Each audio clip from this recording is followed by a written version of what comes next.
Hello everyone. Welcome back to the Easy English Spark channel. I'm thrilled to have you here with us today. I hope you're all feeling great and ready to boost your English listening and speaking skills.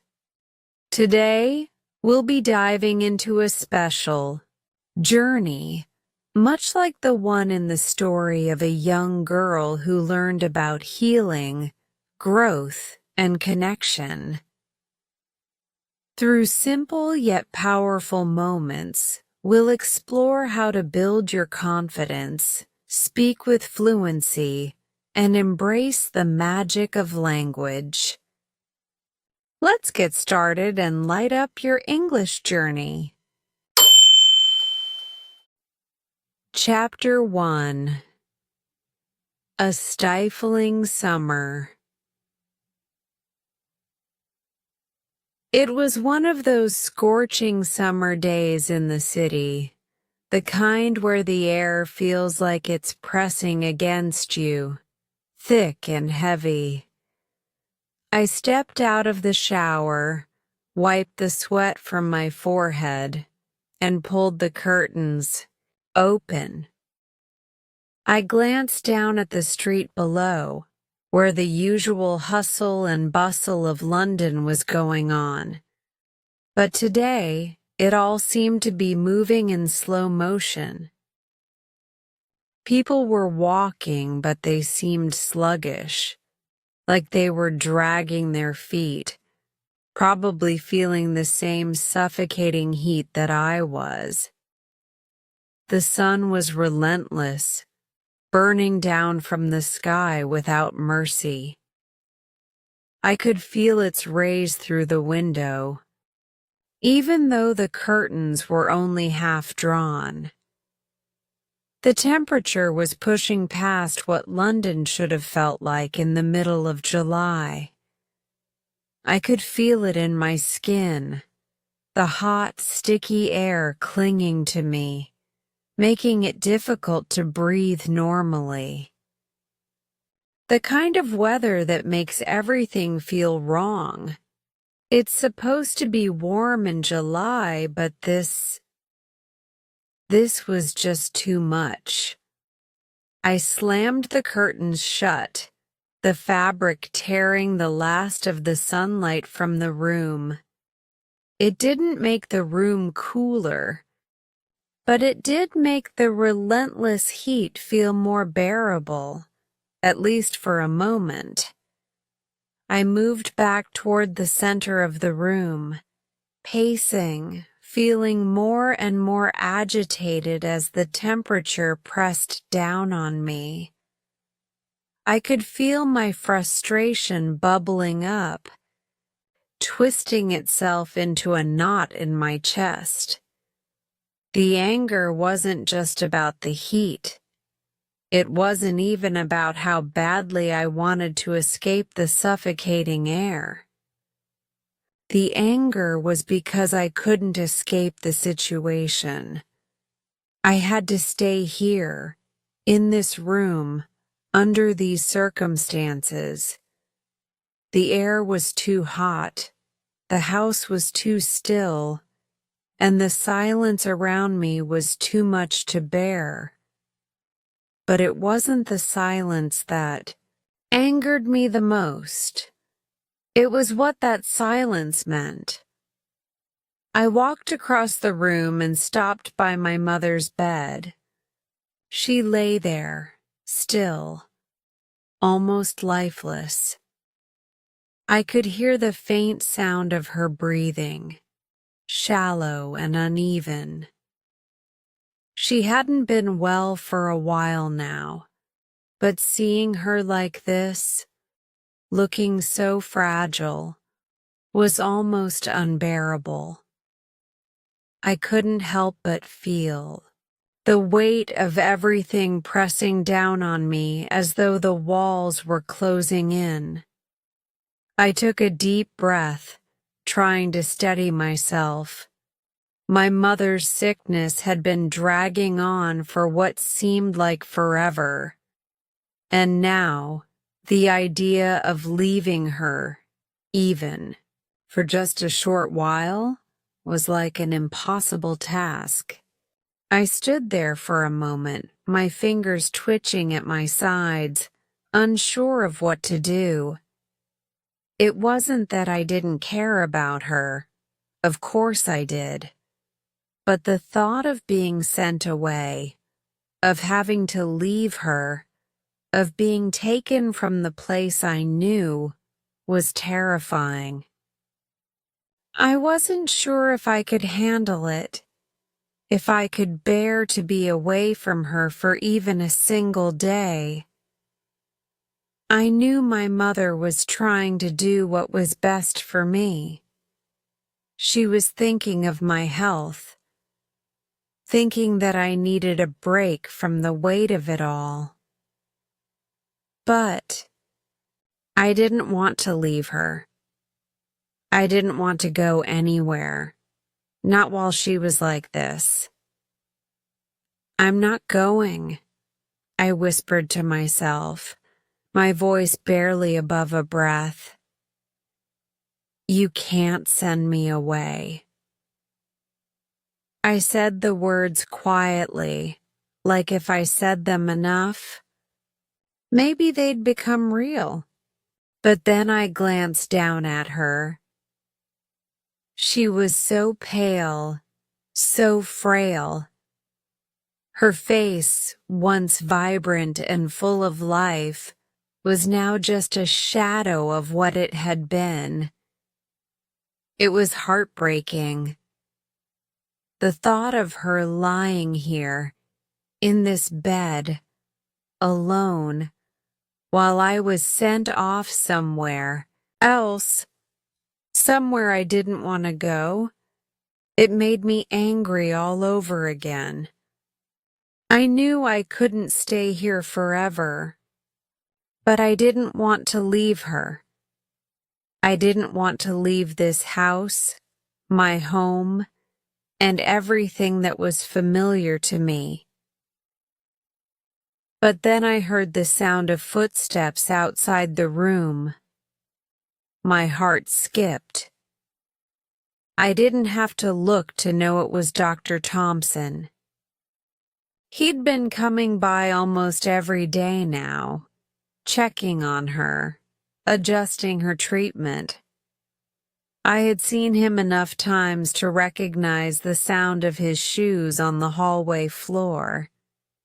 He stepped into the room, looking calm and composed, but I could see the worry in his eyes. "How are we feeling today?" he asked, his voice soft and kind, but it wasn't a question I wanted to answer. I didn't want to admit that I was angry, frustrated, and scared. But then, without warning, he said it. He said the thing that I had been dreading. "It might be time for you to take a break, Emily. We've arranged for you to stay with your uncle for the summer. It'll be good for both you and your mother. She needs her rest, and you need a change of scenery." The words hung in the air, heavy and final. There was no room for argument. I could see it in his eyes. He was trying to help, but all I felt was a rush of emotion. I didn't want to go. Not now. Not when everything was so uncertain.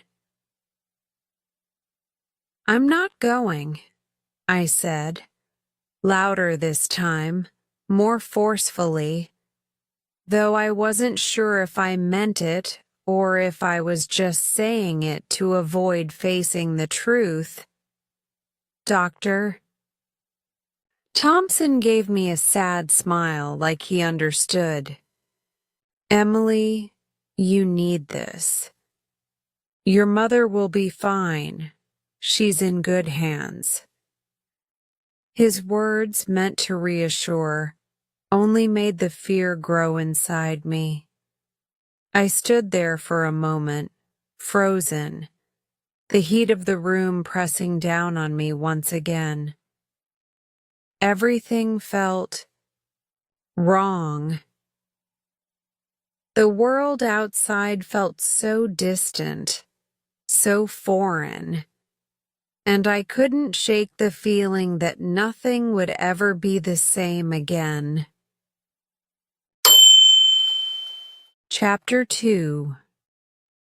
The Doctor's Plan. Dr. Thompson was already standing by the door when I turned to face him. He had a calm, reassuring presence that, for some reason, only seemed to make me feel more unsettled. His white coat fluttered slightly as he stepped further into the room, his leather shoes making soft clicks on the hardwood floor. There was something about him that made me think he had seen it all. The weary eyes, the calm demeanor. But today, I could tell that even he was concerned. He took a seat by my mother's bedside, adjusting his glasses as he looked down at her. I could hear the faint sound of her breath, shallow and irregular, each one like a sigh she couldn't control. He reached out, taking her wrist gently to feel her pulse. His fingers were cool against her skin, but it didn't seem to comfort her. I watched as his face remained neutral, his brow furrowed ever so slightly. After a few moments, Dr. Thompson turned his attention to me. His eyes softened as if he were trying to find the right words. "Emily," he began, his voice steady, "I've been monitoring your mother's condition closely, and we're at a point where she needs uninterrupted rest. The stress, the worry, it's all wearing her down. I'm afraid it's just too much for her right now." I nodded, though I didn't quite know how to process what he was saying. I had already seen the signs. I knew that my mother's health wasn't getting any better. But hearing it from Dr. Thompson, hearing the reality of it, made it so much more real, so much harder to bear. He continued, his voice not unkind but firm. "You know that we've been trying everything we can to help her, but she needs to recover in peace. She can't do that with you here, at least not right now." I swallowed hard. His words were true. I knew my mother was trying to protect me in her own way, but I couldn't help the way my chest tightened at the thought of leaving her. I didn't want to go. Not now, not when she was like this. Dr. Thompson, as if sensing my internal struggle, leaned back slightly, giving me a moment to gather my thoughts. "I've spoken with your uncle," he continued, his gaze steady. "We've arranged for you to spend the summer with him. A few weeks away from this environment, a change of scenery, will do you good. It's not just about her recovery, Emily. It's about yours as well." I blinked, trying to process what he was saying. The words didn't seem to fit. Going to stay with my uncle? In the countryside? I had no idea what he was thinking. My uncle, Uncle Peter, was a man of few words and even fewer visits.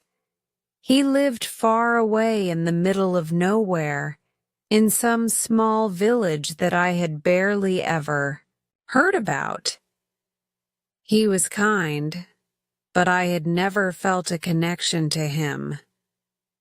"But I don't want to go," I said, my voice cracking despite my best efforts to sound composed. "I don't want to leave her. Not when she's like this. She needs me." Dr. Thompson gave a slow, understanding nod. "I understand your feelings, Emily. I truly do. But right now, your mother needs peace and quiet to recover. And she can't get that if she's worrying about you. If you stay, you're both going to keep pulling each other down. And that's not good for either of you." I stared at him, trying to understand. "So, what? You think I should just leave her alone?" The words tasted bitter as they left my mouth. I didn't want to sound like I didn't care, but that was exactly what it felt like, leaving her alone, while I went off to some faraway place. "Of course not," Dr. Thompson replied, his voice softening. "You're not abandoning her. You're giving her the space she needs to heal. And you're giving yourself the chance to breathe, to rest, and to think. You've been under an incredible amount of stress, Emily. You're still young and you need time to recover too. I know it's hard, but sometimes the best thing we can do for the people we love is take a step back and let them heal on their own." I wanted to argue, wanted to protest, but something in the way he said it made me pause. I could feel the knot in my stomach, the fear and uncertainty. But there was also something else. A tiny spark of truth. Maybe he was right. Maybe I did need to leave for a while. Maybe it wasn't about abandoning my mother, but about finding a way to help both of us. I looked over at my mother again, her face pale and tired, and I could see how deeply exhausted she was. The illness had drained her, worn her down in ways I hadn't fully understood until now. Dr. Thompson's words were right. She couldn't get better if I was constantly by her side, worrying about her, feeling helpless. Dr. Thompson continued, "Your uncle lives in a peaceful place, far from the noise and chaos of the city. It will give you both a chance to reset. You can go, spend some time there, and when you come back, I believe your mother will be in a much better state to see you again." I looked down at the floor, biting my lip as I processed everything. The thought of going to a remote village, away from everything I knew, felt like an impossible task. But what other choice did I have? The city felt suffocating, and if I stayed here any longer, I might lose myself in the fear and the worry. Finally, I nodded, my throat tight. "Okay," I whispered. "I'll go." Dr. Thompson's face softened, a small, approving smile tugging at the corners of his mouth. "Good. It's for the best, Emily. Trust me." He stood up and placed a gentle hand on my shoulder. "You're doing the right thing. This will give you both the chance you need. I promise." As he turned to leave, I felt a sense of resignation wash over me. I wasn't sure if I truly believed it, but I had no other option. I had to trust him. I stood there for a moment, looking at my mother, unsure of what the future would hold. But deep down, I knew this wasn't the end. It was just the beginning of something new, something that could bring change, and maybe, just maybe, healing for both of us. Chapter 3: Reluctant Departure. The day I was supposed to leave finally arrived, but it didn't feel like it should have. Everything about it was wrong, as if time itself was moving too quickly. My heart wasn't ready to leave. There were so many things I still wanted to say to my mother, so many things I needed to do. But the time had come, and there was no stopping it now. I woke up that morning to the same unbearable heat that had been hanging over the city for days. The sun, already high in the sky, poured through the thin curtains like a furnace. It made the air feel thick, almost suffocating. I could hear the sounds of the city outside. Cars honking, people shouting, the hum of everyday life. But all I could feel was the oppressive silence inside our apartment. It felt like everything around me was pushing me away from my mother, from the life I knew, and toward something unknown. I stood in front of the mirror, staring at my reflection. The person who looked back at me seemed unfamiliar, almost like a stranger. My skin was pale, my eyes red from not sleeping enough, and my hair was flat and lifeless, tangled from the restless nights I had spent lying awake, worrying about what was happening to my mother. I ran a hand through my hair, trying to steady myself, but it didn't work. I still felt like I was walking through a dream. Everything felt unreal. Across the room, I could hear my mother's soft breathing. Her chest rose and fell slowly, each breath seeming to take more effort than the last. I knew I had to leave today, but every part of me resisted. I wanted to stay with her, to be there for her, but Dr. Thompson's words echoed in my mind. She needs peace. You need rest. It was impossible to ignore. The weight of it felt like a mountain on my shoulders, making everything harder to bear.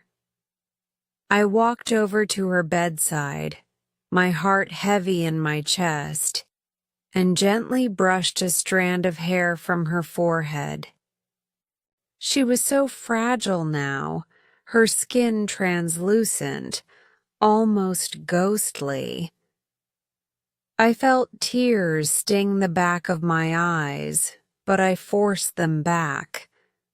I couldn't cry now. Not yet. The decision to leave had been made for me, but that didn't make it any easier. I had never been away from my mother for more than a few days. I had never spent any significant time away from her in my whole life, and the thought of it filled me with dread. The unknowns of being sent to live with my uncle made my stomach twist in knots. Uncle Peter wasn't a stranger exactly, but he was a figure in the background of my life. I had met him only a handful of times, and the idea of spending an entire month with him felt like a punishment more than a chance for peace. But I knew I had to go. I had no choice. I had to let her rest, and I needed to get away from the tension, the worry, the constant reminder of how sick she was. It wasn't fair to her, and it wasn't fair to me either. I had packed my things the night before, though it didn't feel real. I wasn't sure if I was leaving or if I was just in some strange dream where nothing made sense. My suitcase was by the door, half filled with clothes I wouldn't even need for the first few days. I couldn't shake the feeling that I wasn't truly leaving. It didn't feel final, even though it should. I took one last look around the room. Everything in the apartment looked the same.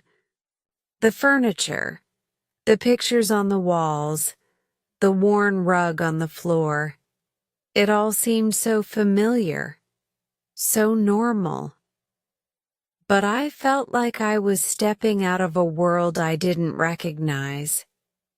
I was about to enter some other version of reality, one where I wasn't sure I belonged. I knew I had to say goodbye to my mother, even though it felt impossible. I knelt beside her bed, gently taking her hand. Her fingers were cold, almost stiff, but I squeezed them, hoping she could feel my presence. "I'll be back soon, Mom," I whispered, my voice breaking on the words. I wanted to say more, to promise that everything would be okay, but I couldn't find the right words. How could I reassure her when I didn't even feel reassured myself?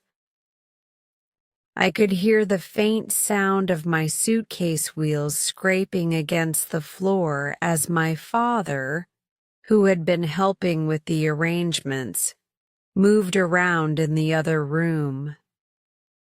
I stood up, giving my mother's hand one last squeeze before I walked over to the door.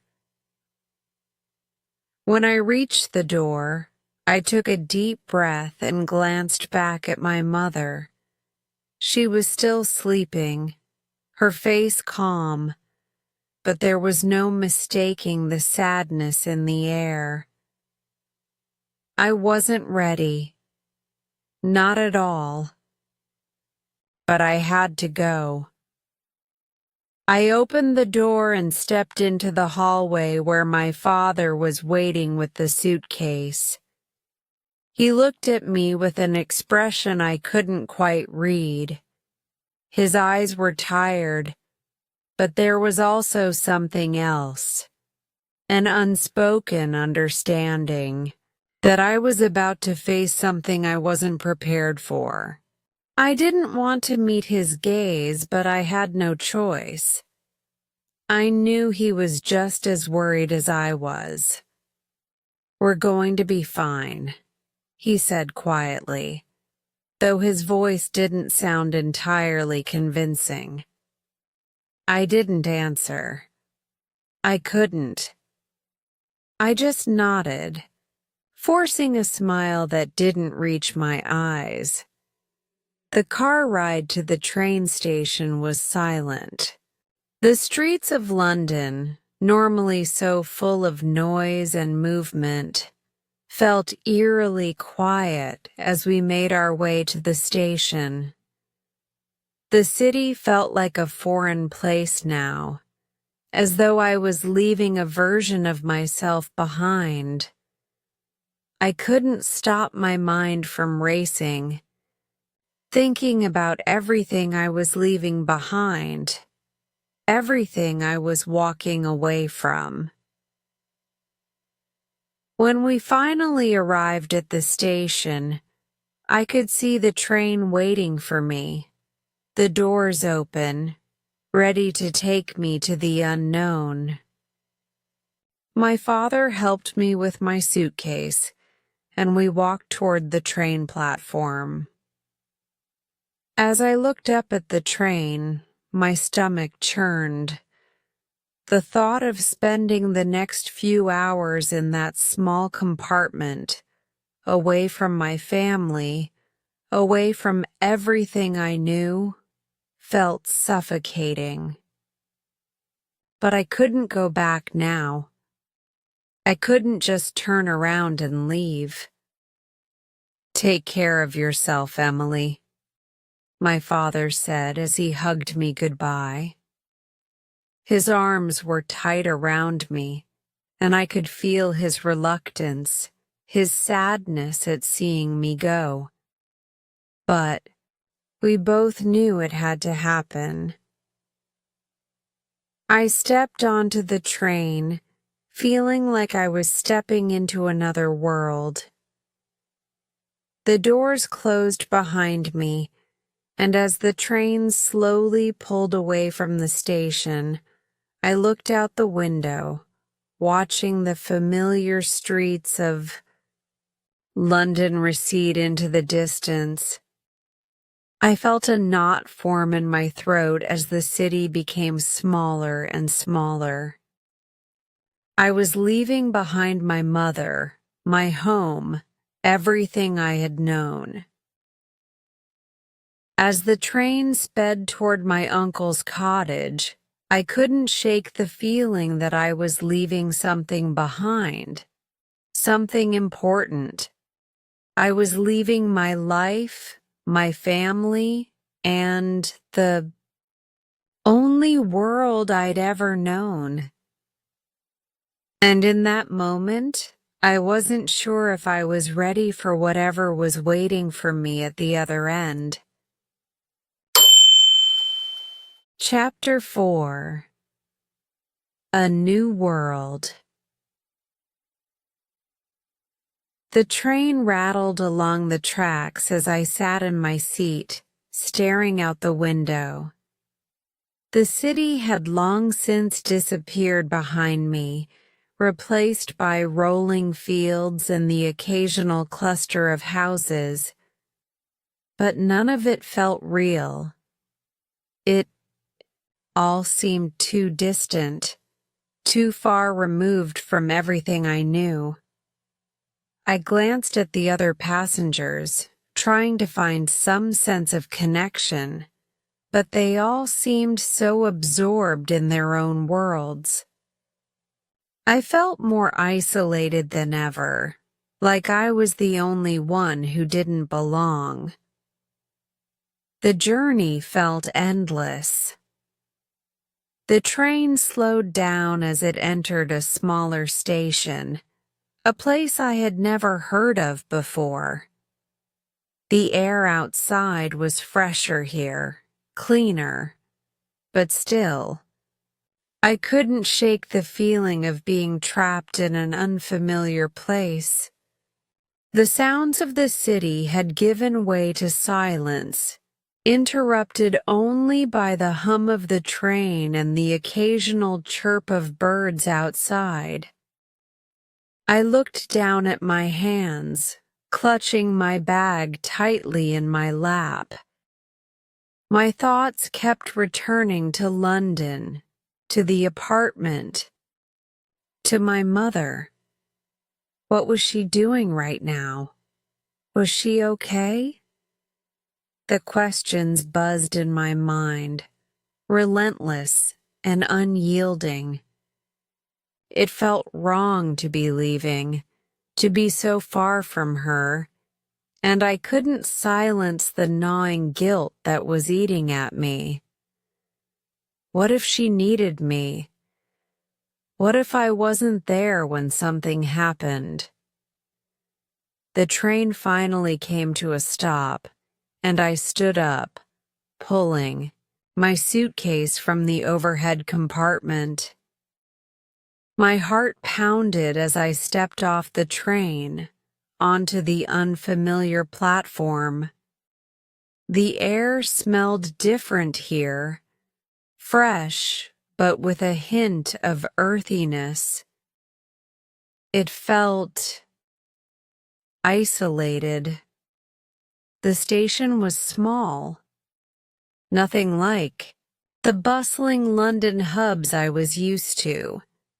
There were no crowds, no noise, no rush, just the sound of distant birds and the soft rustling of the trees in the breeze.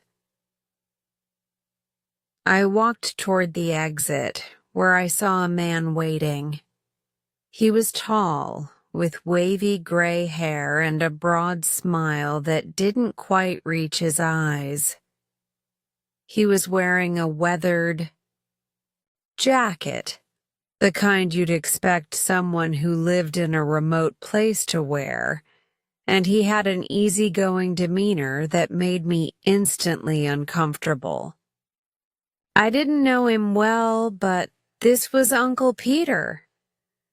"Emily," he said, his voice warm, but it felt distant to me. "You made it.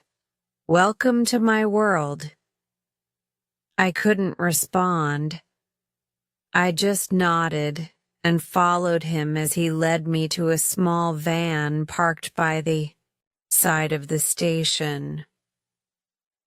The van was old, the paint chipped and faded, and as we climbed into the front seats, I couldn't help but feel like I was entering another time, another life.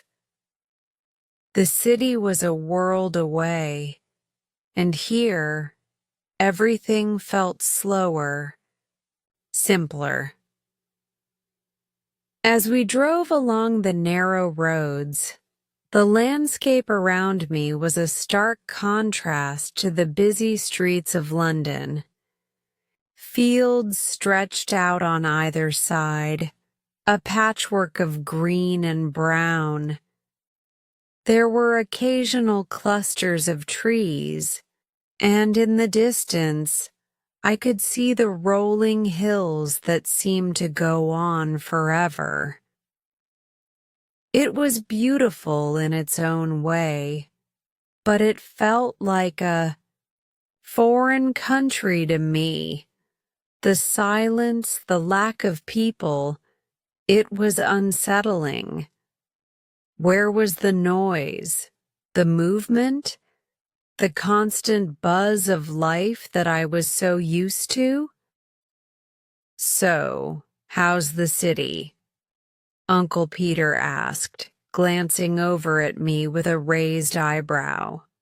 His voice was warm, but I could hear a subtle curiosity in his tone. I hesitated before answering, unsure of what to say.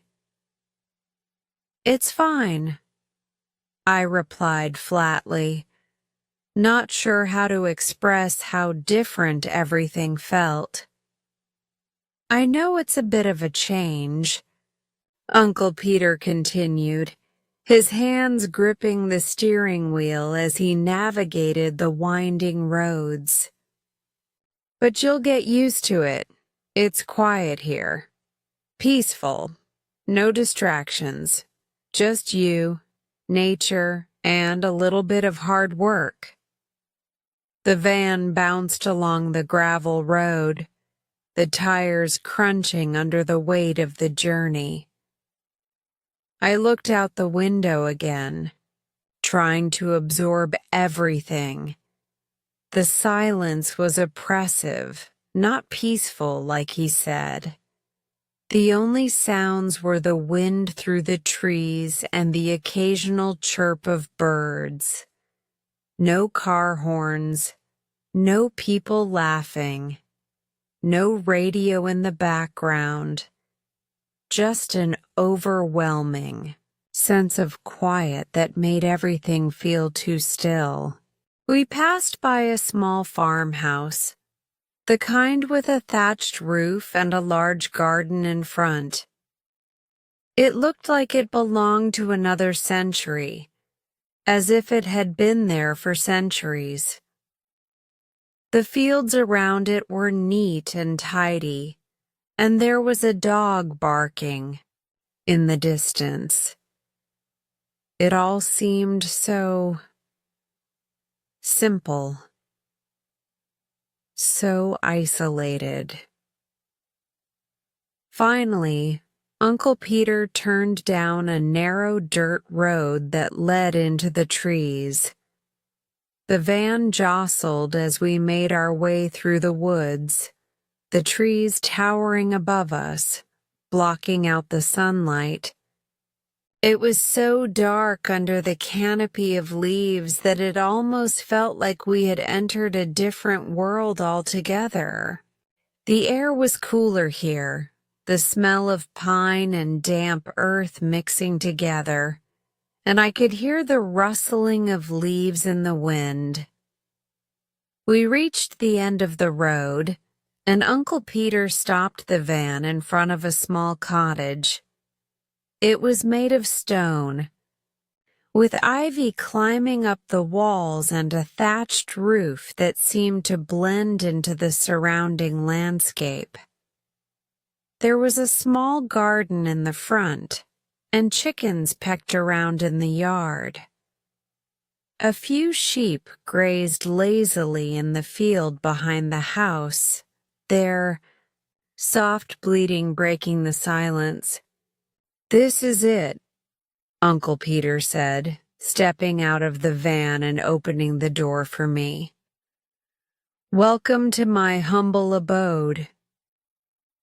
I stepped out of the van and looked around, taking in my new home, or at least the place where I would be spending the next few weeks. It was beautiful in its own way, but it felt so far removed from everything I knew. The house seemed to stand in defiance of time, untouched by the modern world. The yard was overgrown, with wildflowers sprouting between the cracks in the stone path, and the air smelled like fresh earth and hay. The simple beauty of it was overwhelming. Uncle Peter led me inside, and I hesitated for a moment before stepping over the threshold. The interior of the house was small and cozy, with a crackling fire in the hearth and a faint smell of wood and spice in the air. It was charming, but I couldn't shake the feeling that I didn't belong here. This wasn't my world. This wasn't my life. "Make yourself at home," Uncle Peter said, setting my suitcase down by the door. "You'll get used to it here. It's quiet, peaceful. A lot different from the city, but I think you'll like it. I looked around, feeling like a stranger in this new world. The warmth of the fire didn't comfort me. Instead, it made everything feel too real. I wasn't sure I wanted to be here. I wasn't sure I was ready for this new life. But I had no choice. I was here now. And somehow I would have to find a way to survive in this strange, silent world. The next few weeks stretched ahead of me, endless and uncertain. This place, this cottage, this quiet, was my new reality now.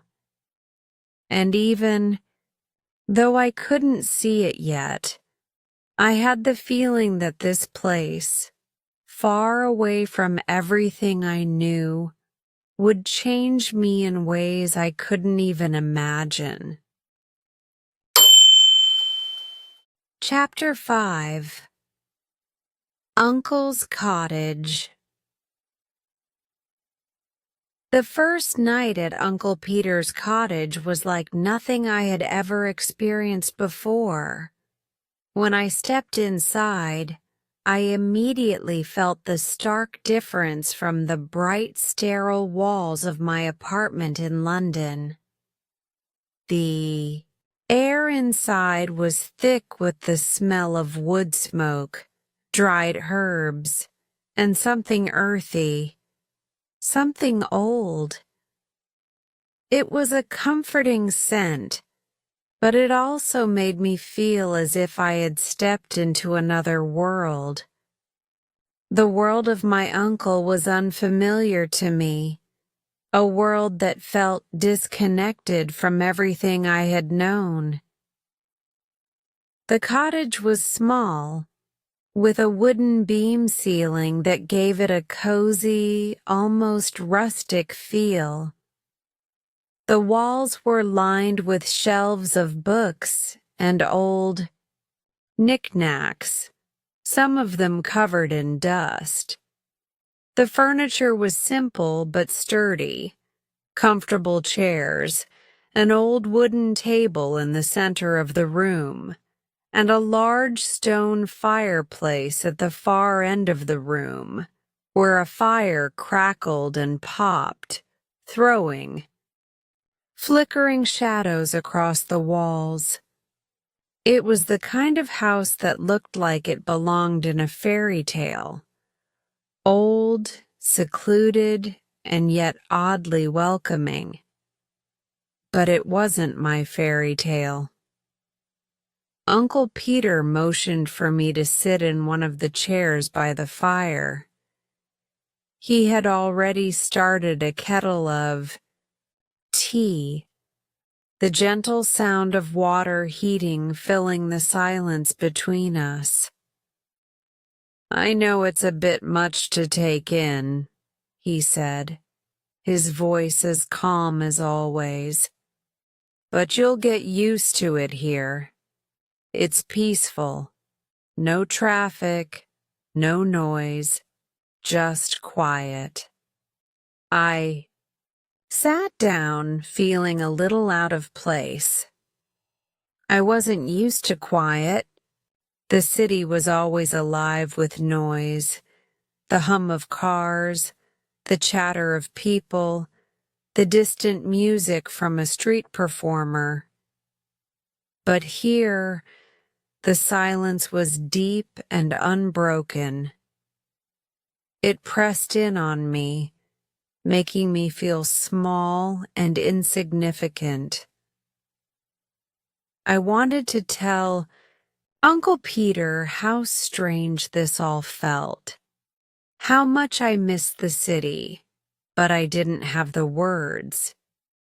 Instead, I just nodded and stared into the flames. Uncle Peter handed me a cup of tea, its steam rising in the cool air. I took it, grateful for the warmth, but it didn't do much to warm me from the inside. I had never felt so alone. "Tomorrow I'll show you the garden," Uncle Peter said, settling into the chair across from me. "There's a lot to do around here. Things to fix, plants to tend to. You'll learn quickly. It's not hard. It's a good life, Emily. Quiet, simple, just the way I like it." I nodded again, not really hearing what he was saying. My mind was elsewhere, trying to process everything. My eyes wandered around the room, taking in the old-fashioned decor. There was a large wooden chest by the door, a thick rug on the floor, and a handful of paintings hanging on the walls, each one depicting a scene of the countryside. The whole house felt like it had been frozen in time. Nothing here was modern. There were no gadgets, no sleek furniture, no reminders of the fast-paced world I had left behind. This place, this cottage, was a place to slow down, a place to disconnect. "Why don't you go upstairs and get some rest?" Uncle Peter suggested, noticing how tired I looked. "We can talk more tomorrow." I agreed, though I didn't feel like talking. I was exhausted, but there was a strange unease in my chest that made sleep seem impossible. I stood up and followed him as he led me up the creaky wooden stairs to the second floor. The stairs groaned under my weight, and the wooden floors up here creaked as I walked down the narrow hallway. There were 2 doors at the end of the hall, one on the left and one on the right. Uncle Peter gestured to the room on the right. "That's your room, Emily. Make yourself comfortable. I'll leave you to it." I pushed open the door and stepped inside. It was a small room, but it had a charm to it. The walls were painted a soft, muted yellow, and there was a small bed covered in a thick quilt. A window sat above the bed, and I could see the outlines of trees and the dark sky outside. The room felt cozy, but it also felt cold. The coolness of the night air had seeped in through the cracks in the window, and the chill of the old wood beneath my feet sent a shiver up my spine. I set my suitcase down beside the bed and began unpacking, though I didn't have much. Just a few changes of clothes, a book, and my phone, which I hadn't used much since arriving. There was no signal out here, nothing that connected me to the outside world. It was as though the cottage had put up a barrier between me and everything else. For the first time since I arrived, I felt truly isolated. I sat on the edge of the bed, staring at my phone. There were no new messages, no missed calls. I hadn't heard from my mother or anyone from London. The silence of this place was deafening, and the longer I sat there, the more suffocating it became. I wanted to call her, hear her voice, but I knew I couldn't. She was sick, and there was nothing I could do to help her from here. With a deep sigh, I stood up and pulled the quilt off the bed. I climbed under the covers, the softness of the sheets offering a small comfort, but it wasn't enough. My mind raced with thoughts of home, of my mother, and of the uncertainty that surrounded me. What was I doing here? Was I really helping my mother by being so far away? I tossed and turned in the bed, unable to get comfortable. The hours stretched on, and with each passing minute, I grew more anxious. The house, though beautiful, felt suffocating. The silence around me felt like it was closing in. I longed for the noise of London, for the bustle of the city, but most of all, I longed for the comfort of my mother's presence. The night seemed to drag on forever, but eventually, exhaustion won over, and I drifted into a restless sleep. Deniti. Next morning, I woke up early, as I always did, and found myself staring at the same small, quiet room I had fallen asleep in. The sun had barely risen, casting a soft, golden light through the window. The chill of the night was still in the air, but the day promised to be warmer. I knew I had to get up, get moving, but everything felt so foreign. I could hear the distant sound of birds chirping outside, the only noise that broke the silence of the morning. I dressed quickly, trying to shake off the heaviness in my chest. When I made my way downstairs, Uncle Peter was already in the kitchen, brewing a pot of coffee. He smiled when he saw me. "Morning, Emily. Ready to get started?" he asked. I nodded, though I didn't feel ready at all. The thought of working in the garden or fixing something around the house felt like too much, but I knew I had no choice. This was my life now.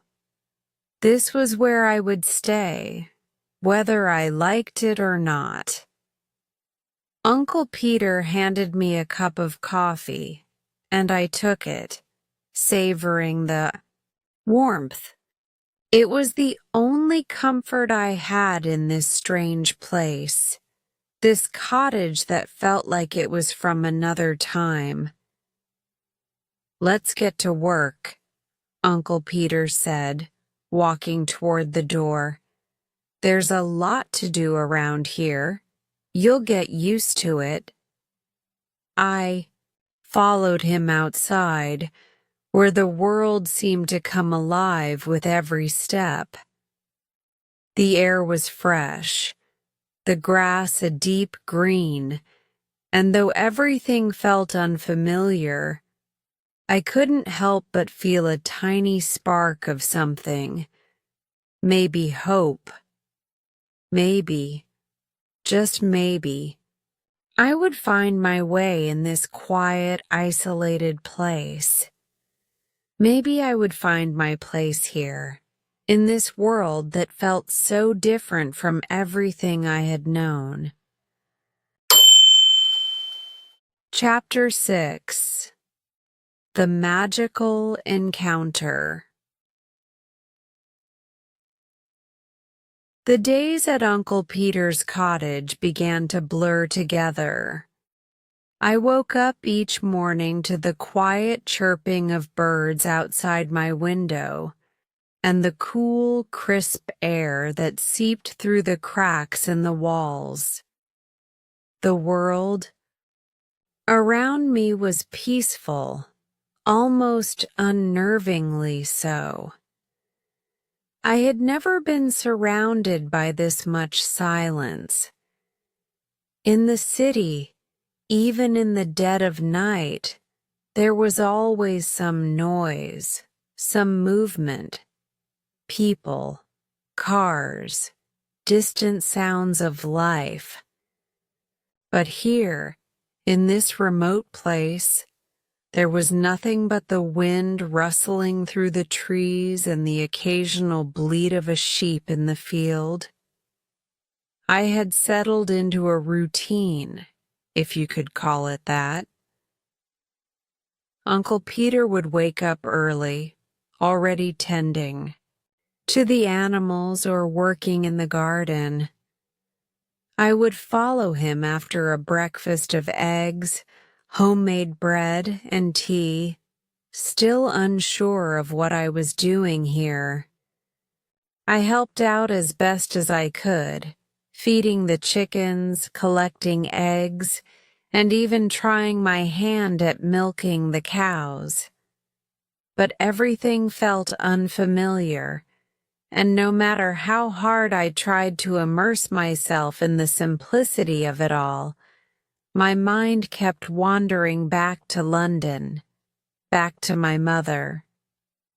One afternoon, after finishing up with the animals, Uncle Peter disappeared into the small shed behind the house, presumably to fix something or tend to the tools he kept in there. I wandered off by myself, as I often did when the quiet became too much to bear. There was something about the feeling of solitude in the fields that made me uneasy, something about the stillness that unsettled me. But I wasn't going to stay cooped up inside, staring at the same four walls. I needed to get out. The sky was clear that day, with only a few wispy clouds drifting lazily overhead. I decided to take a walk through the forest behind the house. The path was narrow and overgrown in places, but it was familiar enough that I felt comfortable walking it alone. As I ventured deeper into the woods, the air grew cooler, the sunlight filtering through the dense canopy of trees above. The forest was alive with the sound of rustling leaves, but it was still eerily quiet. No birds, no insects, just the occasional snap of a twig beneath my feet. The further I walked, the more isolated I felt. The trees seemed to close in around me, the path winding through thick underbrush.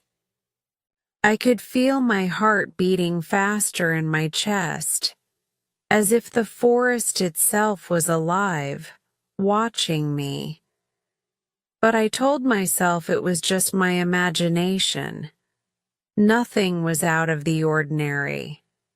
I was just adjusting to this new life, to the stillness, to the quiet. Walked for what felt like hours, the sun slowly making its way toward the horizon. The shadows grew longer and the temperature dropped, but I didn't want to turn back. I didn't want to face the silence of the cottage just yet. I wanted to be alone, away from the prying questions, the expectations, the feeling of being out of place.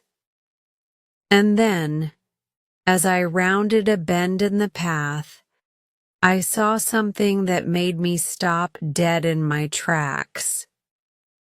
At first, I thought it was just a trick of the light, the way the setting sun was casting long golden rays through the trees. But no, there, in the clearing ahead of me, stood a horse. Not just any horse, but a magnificent, silvery white horse with a long, flowing mane that seemed to shimmer in the fading light. Its coat was a soft, ethereal silver, almost glowing against the dark green of the trees. It stood perfectly still, its head turned toward me as if it had been waiting for me all along. I froze, my breath catching in my throat. My first thought was that it was a dream, that this couldn't be real. A horse like that didn't belong in a forest like this. It wasn't normal, it was magical. The air around it seemed to hum with something ancient, something powerful. I took a cautious step forward, and the horse's large, dark eyes followed my movement. There was something almost knowing in those eyes, something that felt familiar. I took another step, drawn in by its beauty, by the quiet grace it exuded. My heart was pounding in my chest, and my body felt frozen. I wanted to reach out, to touch it, but I was afraid of what might happen if I did. The horse took a few tentative steps toward me, its hooves making no sound on the soft forest floor. The space between us seemed to shrink, though I couldn't move. I was rooted to the spot, my mind racing with questions. Was it real? Was this some kind of illusion? A trick of the light? Or was there something more to this horse than met the eye? It stepped closer, so close that I could feel the warmth of its body, smell the fresh, earthy scent of its coat. Its mane brushed lightly against my hand as it passed, and for a moment I forgot everything. The cottage, Uncle Peter, London, even my mother. All I could focus on was this incredible creature before me. I reached out tentatively, my fingers brushing against the soft, silvery mane. The touch was electric, sending a strange jolt through my body. The horse's coat was impossibly smooth, and as I ran my fingers through its hair, I felt an overwhelming sense of peace wash over me. The kind of peace I hadn't felt in weeks. And then, in a moment that felt both dreamlike and real, the horse turned its head, as if beckoning me to follow. It moved slowly, its movements fluid, almost hypnotic. Without thinking, I took a step forward, my legs moving on their own as I followed the horse deeper into the forest. It led me down a narrow path that I hadn't seen before, one that seemed to materialize out of nowhere. The trees seemed to part for us, the path widening as we walked. The world around me seemed to fade away, as if the forest itself was fading into the background, leaving only me and the horse. The silence was profound, broken only by the soft rustle of the leaves and the quiet footsteps of the horse. It was like we were walking in another world altogether, a place where time didn't exist. Eventually, the path led us to a small clearing. The sun was just beginning to dip below the horizon, casting the forest in a golden glow. In the center of the clearing was a large, smooth stone, weathered and covered with moss. The horse stopped in front of it, lowering its head slightly, as if waiting for me to understand something. I stood there, my heart pounding, trying to make sense of what was happening. Was this a sign? Was this horse sent to me for a reason? And if so, what was it trying to tell me? I had so many questions, but no answers. I reached out toward the stone, my fingers brushing its cool surface. As soon as my hand touched it, a strange warmth spread through me, and for a split second, I felt connected to something far greater than myself. It was as if I was touching the very heartbeat of the earth itself.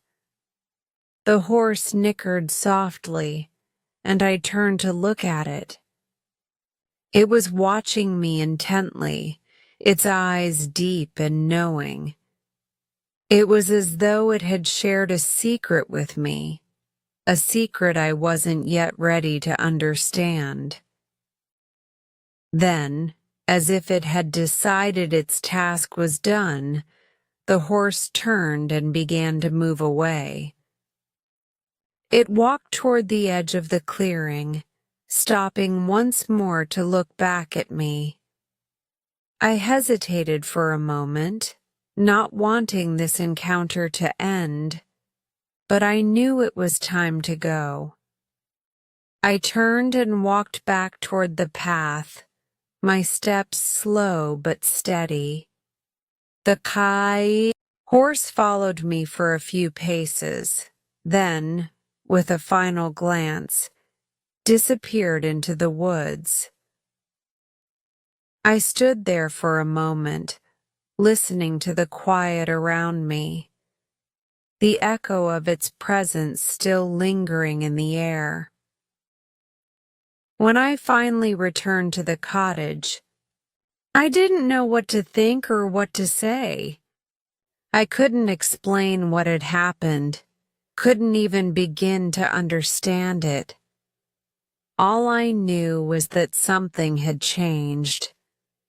Something deep inside me had shifted, and I couldn't go back to the way things were before. I had seen something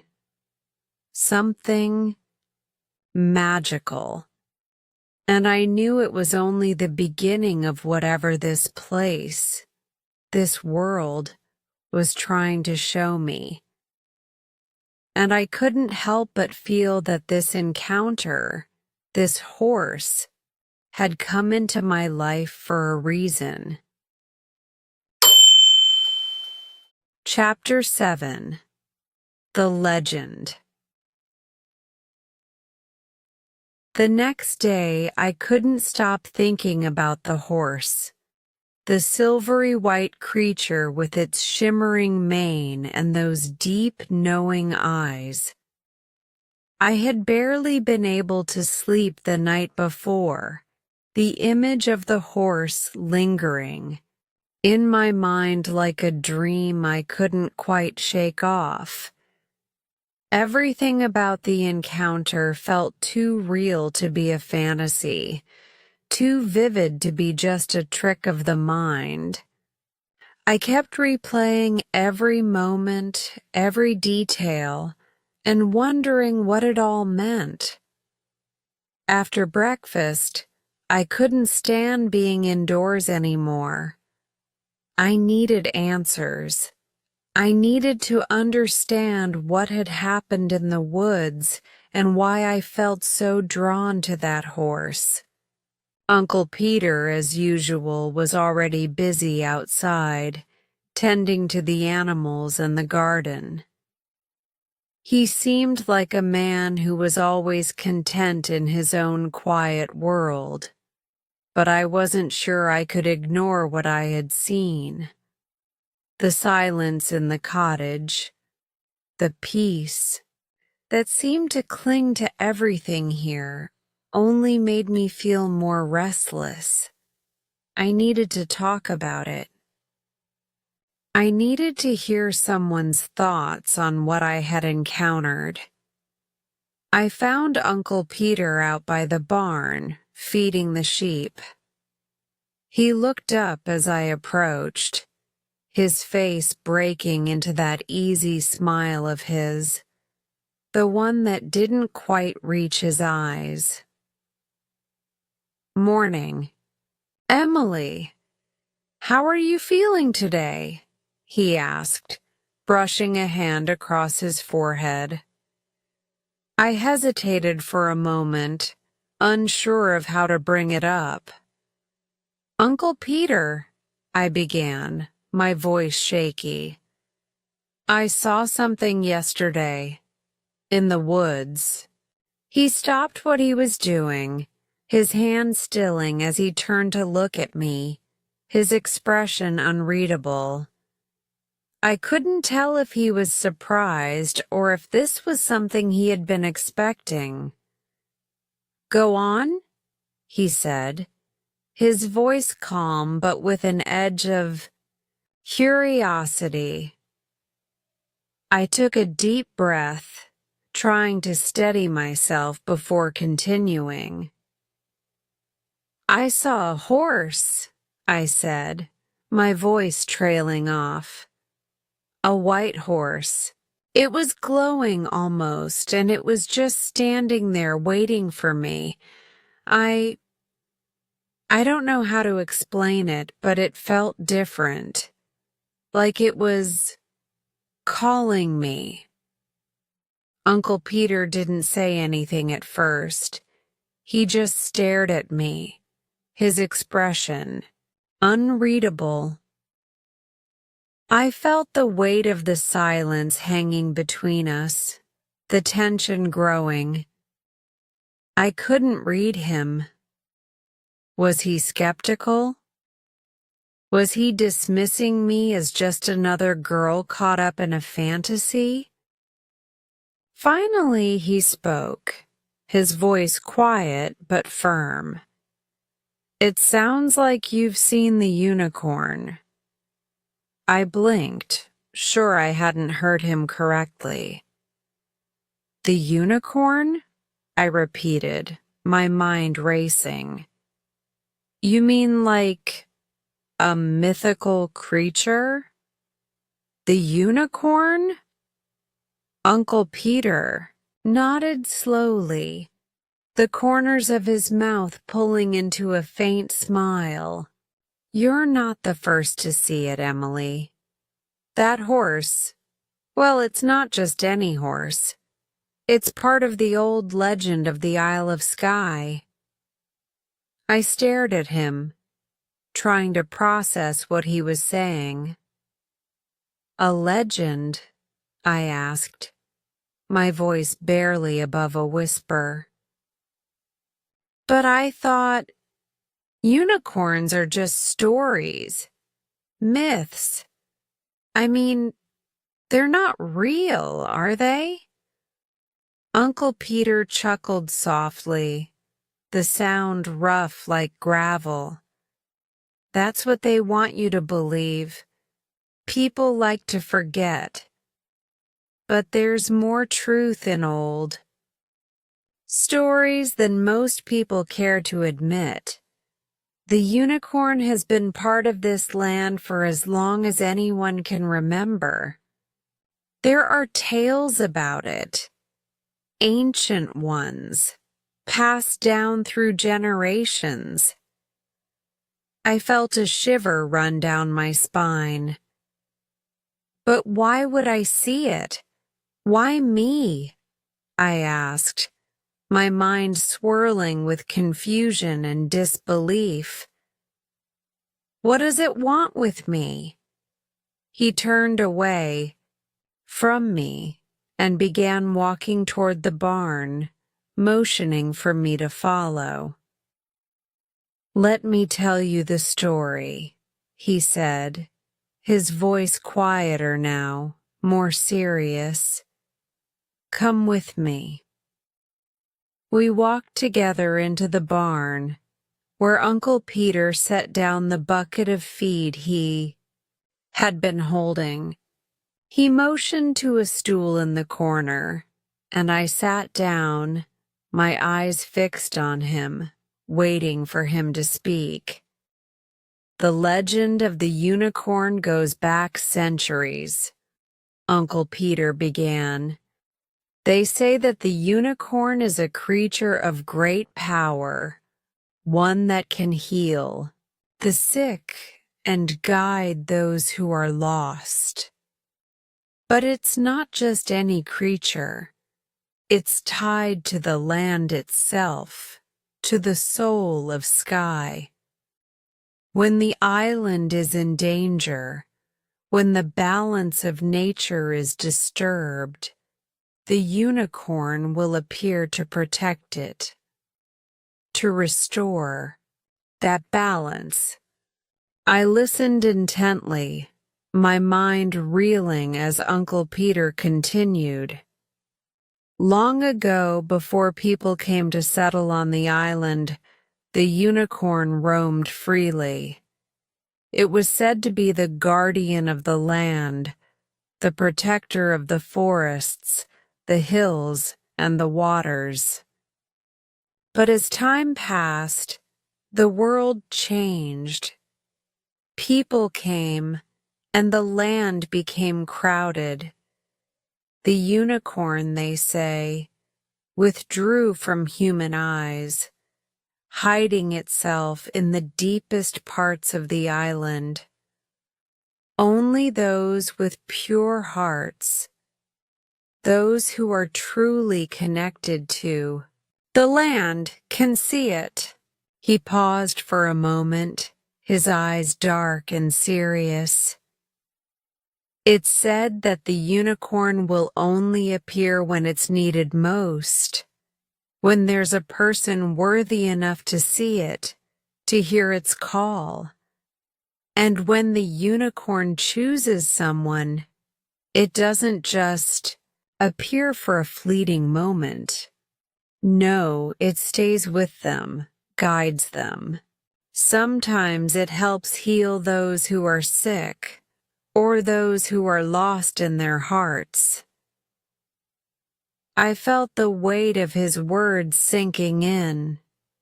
The idea of the unicorn, the creature I had seen, wasn't just a story. It was something ancient, something real, something that had been hidden away, waiting for the right person to find it. But why me? I repeated, my voice trembling. I don't understand. I'm not special. I'm just a girl from London. I don't belong here. Uncle Peter looked at me, his expression softening. That's the thing, Emily, he said quietly. You've been brought here for a reason. You're connected to this land, whether you realize it or not. The unicorn doesn't just appear to anyone. It appears to those who are needed. It has a purpose for you, just as you have a purpose here. I felt a knot tighten in my chest. What kind of purpose? I asked, my voice barely a whisper. Uncle Peter didn't answer immediately. Instead, he reached up and pulled a dusty old book from the shelf, a thick tome with leather covers that looked as though it had been there for generations.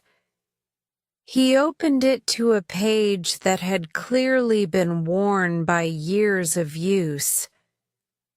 The page was filled with intricate drawings of a unicorn, standing tall and proud, surrounded by symbols I didn't understand. This book, Uncle Peter explained, contains the old stories, the ones that have been passed down through generations. The unicorn, as I told you, has always been tied to the land, to the people. But it also has a bond with those who are meant to heal, to restore what has been lost. He pointed to a drawing of the unicorn in the book. You've seen it, haven't you? The eyes, the mane, the way it glows. That's no coincidence. The unicorn chooses its own. It only reveals itself to those it believes can carry out the task it has for them. I stared at the drawing in the book, my mind spinning. Could it really be true? Had I been chosen by the unicorn for something? And if so, what was that something? What was I supposed to do? I don't know what the unicorn wants with me, I said, my voice filled with uncertainty. But I know one thing for sure. I can't ignore it. Uncle Peter nodded, his expression grave. And you won't. The unicorn never chooses lightly. Whatever it has in store for you, it's not just a coincidence. You're here for a reason, Emily. I stood there in the barn for a moment, the weight of Uncle Peter's words pressing down on me. My mind was a whirlwind of thoughts and questions. The unicorn wasn't just a creature of fantasy. It was a force, a protector, and it had chosen me. But why? What did it want from me? And how was I supposed to help? I didn't have the answers, but I knew one thing.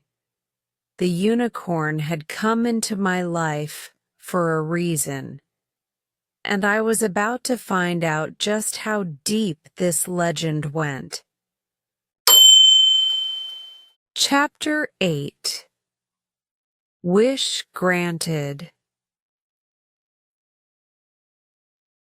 The following days seemed to stretch on endlessly.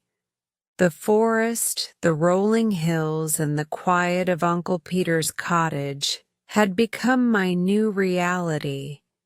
And it was as if time itself had slowed down. Despite the peace, there was still an undercurrent of unease that ran through me. The image of the unicorn stayed with me constantly. Its shimmering coat, its wise eyes, the way it had beckoned me to follow. Every time I closed my eyes, I could still feel its presence, still hear the soft sound of its hooves on the earth. But what did it all mean? Uncle Peter hadn't said much more about the unicorn after the legend. He seemed to leave me to my thoughts, giving me space to process the experience. I spent my days helping him around the cottage, learning the rhythms of life in the countryside. but my mind was elsewhere. The rest of the world felt so far away, so distant from what was happening here. And yet somehow, I couldn't shake the feeling that the unicorn had come for a reason, that it had a purpose for me. But what was it? It was late one afternoon when I found myself in the woods again. It had become a habit of mine, these solitary walks through the forest. The cool air, the crunch of the leaves underfoot, and the steady rhythm of my breathing had a calming effect on me. I found myself returning to the clearing where I had first seen the unicorn, though I wasn't sure what I expected to find. The forest was quiet, as it always was, but something felt different that day. The air was thick, almost electric, as if the world was holding its breath. The path I walked on seemed to lead me toward the clearing, though I had no intention of going back. I hadn't seen the unicorn since that first encounter, but something inside me told me that today was different. I didn't know why or how, but I knew that I needed to be there. As I reached the clearing, I paused, scanning the area. The sunlight filtered through the trees in golden beams, casting long shadows across the ground. There was a strange stillness in the air. The world around me seemed to have slowed down, as though it were waiting for something. And then, as if summoned by my very thoughts, I saw it. The silvery white horse appeared at the edge of the clearing, just as it had before. It stood there, watching me, its coat gleaming in the fading light. For a moment I just stared at it, my heart racing. This time, though, there was no hesitation, no fear. I knew deep down that this was not a chance encounter. The unicorn had come again, and this time, it was here for a reason. I stepped forward. Slowly, my eyes locked on the horse. It didn't move, but I felt the connection between us, a bond that seemed to transcend the physical. It was as if the very earth beneath my feet was pulling me toward it. The world around me faded into the background, and all I could focus on was the unicorn. I stopped just a few feet away, feeling a mixture of awe and uncertainty. The unicorn's eyes met mine, and I felt as if it was looking deep into my soul. There was something ancient in those eyes, something wise and knowing.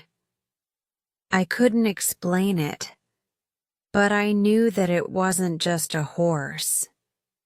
It was something far more powerful, something connected to the land, to the very essence of life itself. The silence between us stretched on, and I felt a strange calmness wash over me. It was as if the unicorn was waiting for me to make the next move. But what was I supposed to do? What was I supposed to say? And then, as though the answer had been waiting for me all along. I heard the words in my mind. Make a wish. The voice wasn't a sound I could hear, but a feeling deep within me, like a whisper from the very core of the earth. It was soft, gentle, yet filled with an undeniable power. I closed my eyes for a moment, letting the words sink in. A wish. I was supposed to make a wish. But what should I wish for? For my mother to get better? To go back to London? To return to my old life? I thought about it for a moment, and then I realized it wasn't about returning to the past. It wasn't about going back to the way things were before. It was about healing, about finding peace and strength, not just for myself, but for my mother too. I opened my eyes, and the unicorn was still there, waiting.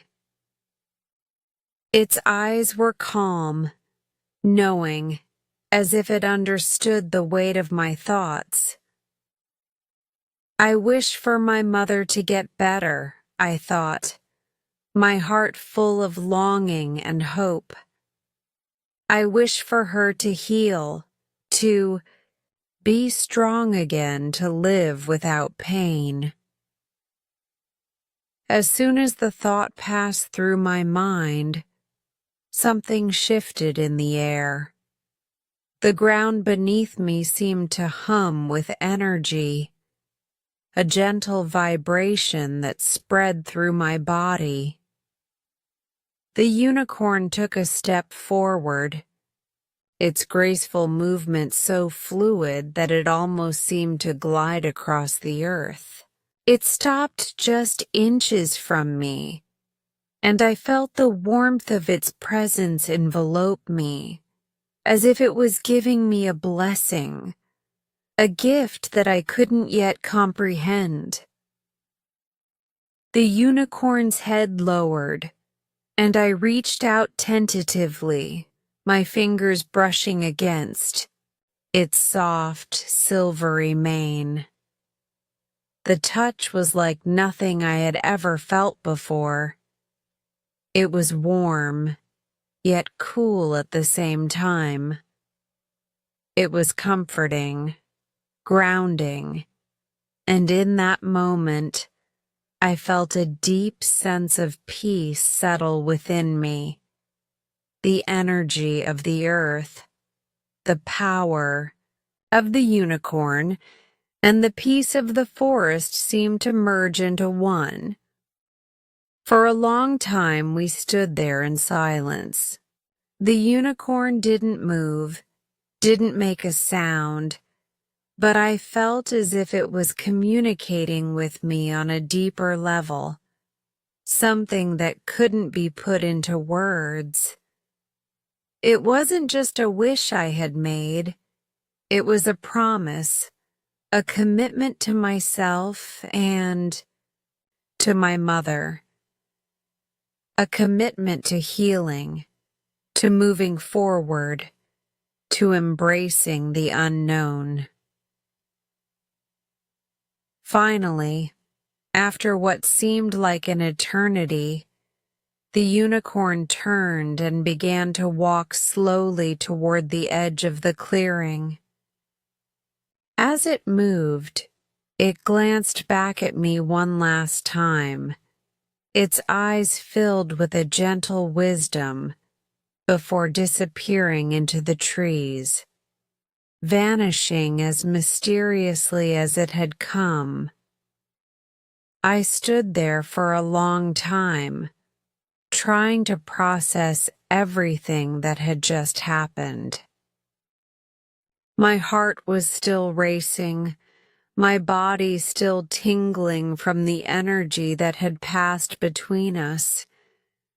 It felt like I had been touched by something ancient, something powerful. But more than that, it felt like I had been given a gift that would change everything. When I finally made my way back to the cottage, the world around me seemed brighter, somehow lighter. The weight that had been pressing down on me for so long had lifted, replaced by a sense of peace and clarity. I knew that something had shifted inside me, and that the unicorn's presence had been a part of that change. The wish I had made, though I hadn't known it at the time, had already begun to take root. I didn't need to wait for signs or miracles to happen. I felt the change within me, deep in my soul, and I knew without a doubt that my mother would heal. It wasn't magic that had made this happen. It was something deeper, something more profound. The unicorn had come to guide me, to remind me that sometimes the greatest magic lies not in the wish itself, but in the belief that we can change, heal, and move forward. And in that moment, I realized that I wasn't just healing my mother. I was healing myself too, and with that, I stepped into a new chapter of my life, a life that had been touched by the magic of the land, the wisdom of the unicorn, and the power of hope. Chapter 9. The Return.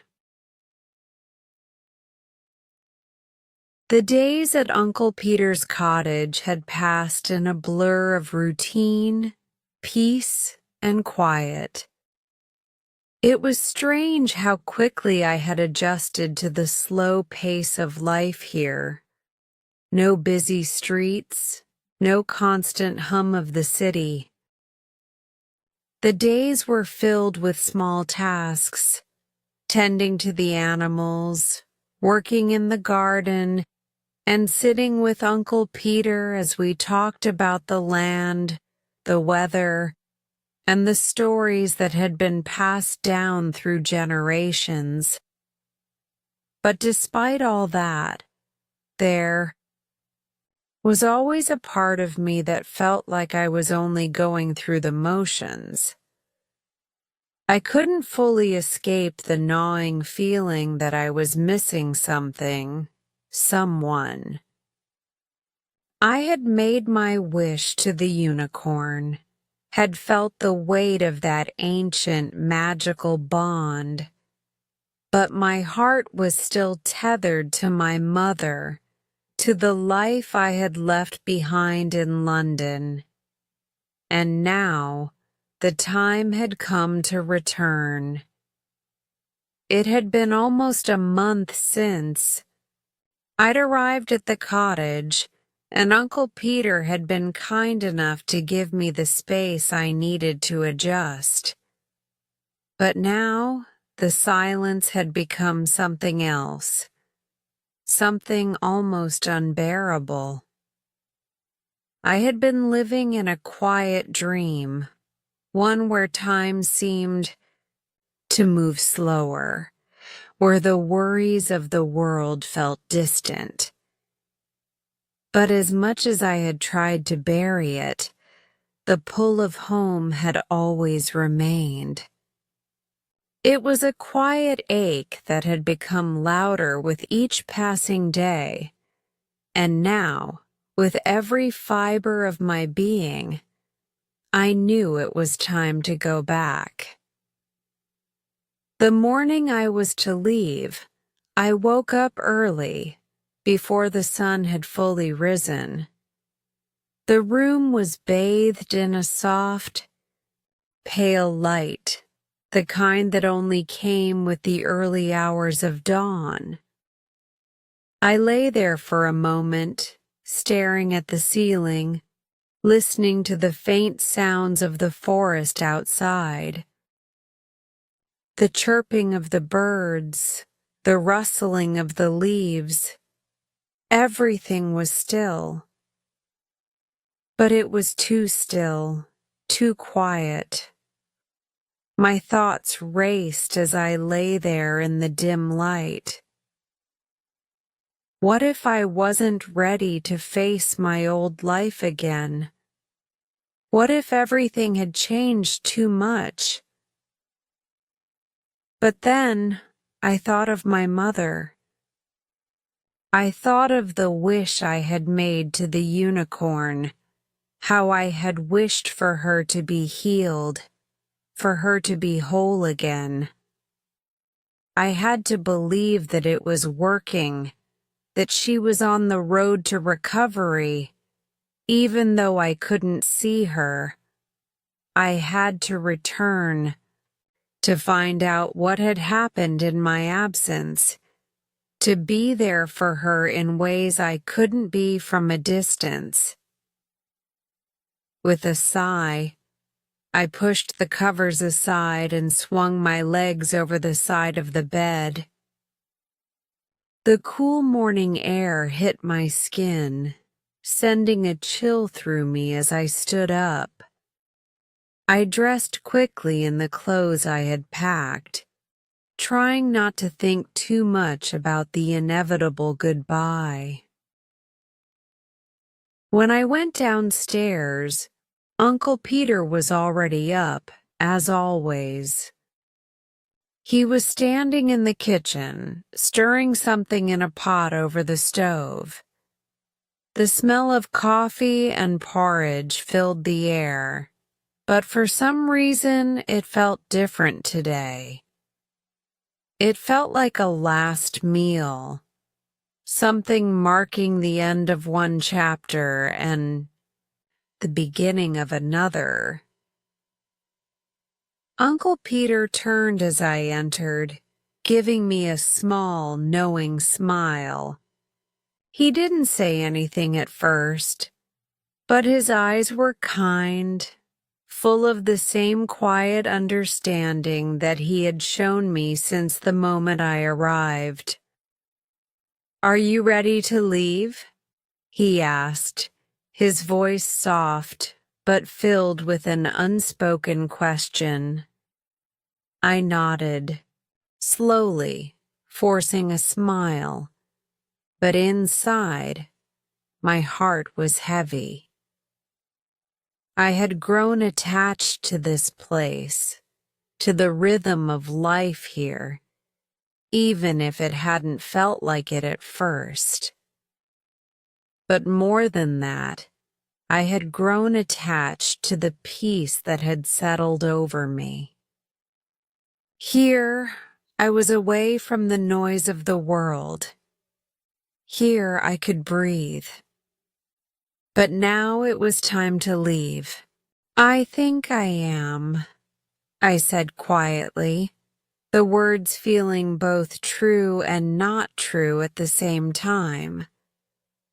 There was a part of me that wasn't sure if I was ready, but I knew I couldn't stay forever. I had made my wish, and it was time to go home. It was time to face whatever awaited me.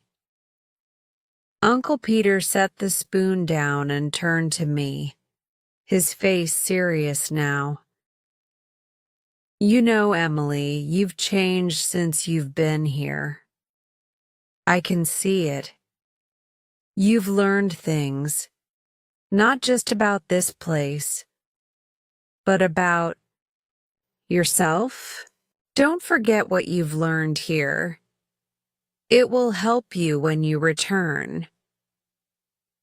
I looked at him, not sure what to say. It felt strange to think of leaving, of going back to a life I had left behind. I had changed, but had the world changed with me? I wasn't sure if I could go back to the way things were before the unicorn, before this peaceful life. I won't forget, I said, my voice steady despite the rush of emotions that threatened to overwhelm me. I had learned so much here. I had learned to slow down, to appreciate the quiet moments, to connect with the earth beneath my feet. But I also knew that I couldn't stay in this peaceful bubble forever. Life was calling me back. Uncle Peter gave a small nod, then gestured toward the table where he had already set out a simple breakfast. "Eat something before you go," he said. "The journey will take a while." I sat at the table and picked at my food, but the knot in my stomach only grew tighter. I wasn't sure what to expect when I returned. Would my mother be better? Would she still be the same person? And what would my life look like now, after everything I had experienced here? After breakfast, we went outside to the barn where Uncle Peter had already packed up the old van. He had been kind enough to arrange for me to take the ride back to the station, though I could tell he wasn't looking forward to saying goodbye. Neither was I. The van's engine roared to life as we pulled out of the driveway, and for the first time since I had arrived, I felt the weight of the world pressing down on me. The countryside stretched out before us, its fields and forests fading in the rearview mirror. The world felt vast and endless, and I wondered if I would ever feel this connected to it again. As we drove toward the station, I couldn't help but feel a pang of regret. I was leaving behind a place that had given me so much, the space to heal, to grow, to breathe. But I also knew that it was time. I had to return to the world I had left behind, to the life that had been waiting for me. I had made my wish, and now it was time to see what had come of it. When we reached the station, I turned to Uncle Peter, my throat tight. "Thank you," I said, my voice quiet. "Thank you for everything, for letting me stay here." He smiled, his eyes crinkling at the corners. "You're welcome, Emily. You'll always have a place here. Don't forget that." I hugged him quickly, feeling the warmth of his embrace, and then, before I could think twice, I turned and walked toward the train platform. My suitcase felt heavier with every step. The train was already there, waiting to take me back to London, back to my old life. As I climbed aboard and found my seat by the window, I took one last look at the countryside, the place that had given me so much peace. I had learned to listen to the silence, to find comfort in the quiet, and to trust that change was possible. But now I had to go home, I had to see my mother, see for myself how she was doing, and figure out where I was going from here. The train began to move slowly at first, and I felt the familiar tug of the city pulling me back. The noise, the chaos, the rush of life. It was all waiting for me. But I had learned something in the quiet of Uncle Peter's cottage. I had learned that I could change, that I could grow, and that peace was something I could carry with me, even in the busiest moments. As the train sped toward London, I knew that I was not the same person who had left, and I was ready for whatever awaited me. Chapter 10. The Last Goodbye. The train ride back to London felt different than I had imagined it would. I had expected the familiar hum of the city, the rush of the crowded streets, and the usual chaos of my old life to pull me back. But instead, I found myself lost in thought. The rhythmic sound of the train wheels clattering over the tracks was almost hypnotic, a soothing contrast to the jumbled thoughts in my head. As we neared the city, the buildings outside the window grew taller, the skyline becoming more and more recognizable. But it didn't feel like home anymore. It felt like I was heading toward something unknown. I couldn't shake the feeling of change. Everything had shifted in the past month. The encounter with the unicorn, the peacefulness of Uncle Peter's cottage, the calm that had settled in my heart. I wasn't sure what I was returning to or what I was supposed to do next.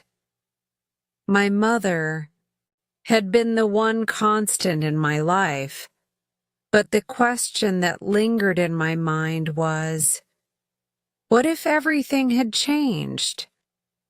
I closed my eyes for a moment, trying to breathe through the unease that had settled in my chest. I had wished for my mother's healing, had made that promise to the unicorn, but would it truly be enough? What if it didn't work? What if things were worse than I thought? The train slowed as it approached the station, and the city skyline loomed closer, reminding me of everything I had left behind. London had always been my home, with its busy streets and its loud, pulsing energy. But now, as I looked at it, I felt strangely disconnected from it all. The noise, the pace. It seemed so distant, so foreign. My thoughts felt like they were still back in the quiet of Uncle Peter's world, lost among the rolling hills and the soft rustling of the trees. When the train finally stopped and the doors opened with a soft whoosh, I stood up slowly, gathering my things, and made my way toward the exit. My suitcase felt heavier than it should have. I hadn't realized how much the simple, peaceful life I had found at the cottage had changed me.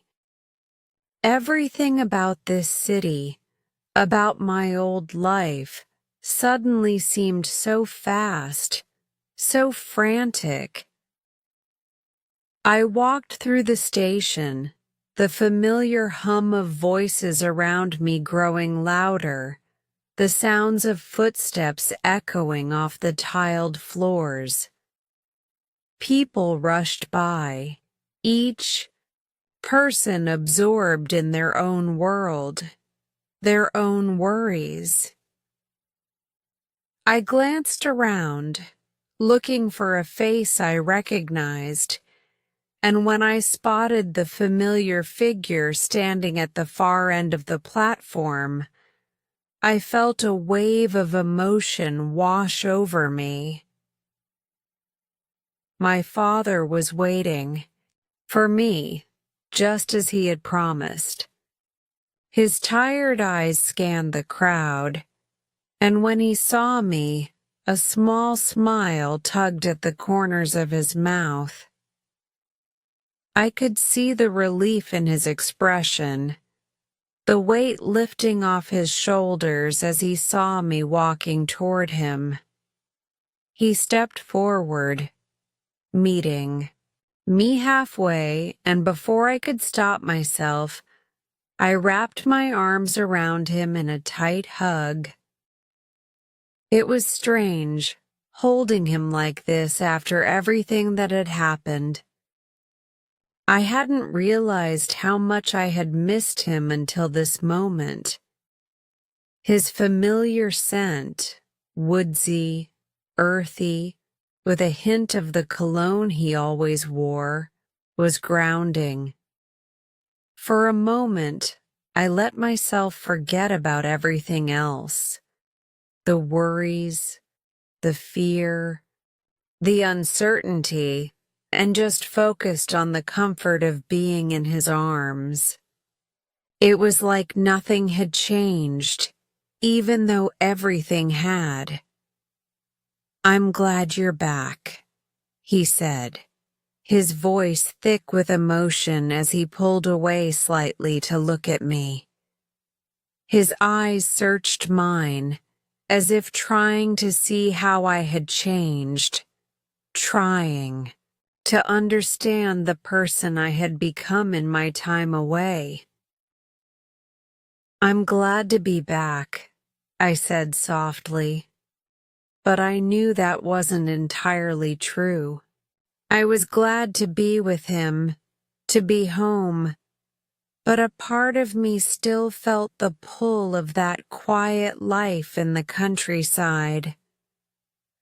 The peace I had found there wasn't something I could just let go of. I wasn't the same person who had left London a month ago, and I wasn't sure how to reconcile the person I was becoming with the life I had left behind. We walked together through the station, toward the exit, and the familiar city streets greeted me like an old friend. The bright lights, the busy sidewalks, the sounds of cars honking and people talking. It was all so familiar, so loud, that it made my head spin. The city was always alive, always moving, but now it felt overwhelming. How had I ever found comfort in this chaos? "I'm so proud of you," my father said as we walked, his voice full of affection. "I know it hasn't been easy, but you've handled everything so well. I can see that the time away did you good. You're stronger now." I smiled faintly, grateful for his support, but I couldn't shake the feeling that I wasn't done healing. I hadn't solved all the questions in my heart. I wasn't sure I ever would.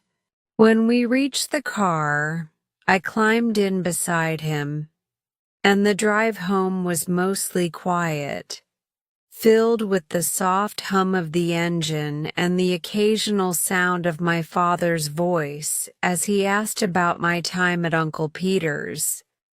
but I found myself giving vague answers, not knowing how to explain what had truly happened during my time away. I had experienced something so profound, something that couldn't be captured in words, and I wasn't sure how to put it into a story that made sense to anyone else. The city passed by in a blur of lights and buildings, but in my mind, I was still back in the woods with the unicorn, still feeling the warm, calming energy that had wrapped around me like a blanket. That world, that magic, still lingered in my heart. We finally arrived at the apartment, and as I stepped out of the car, I felt the weight of the moment settle in. This was it, the moment of truth. I hadn't seen my mother in weeks, and I wasn't sure what to expect. The fear that had been growing inside me since I left the cottage bubbled to the surface. What if things were worse than I had hoped?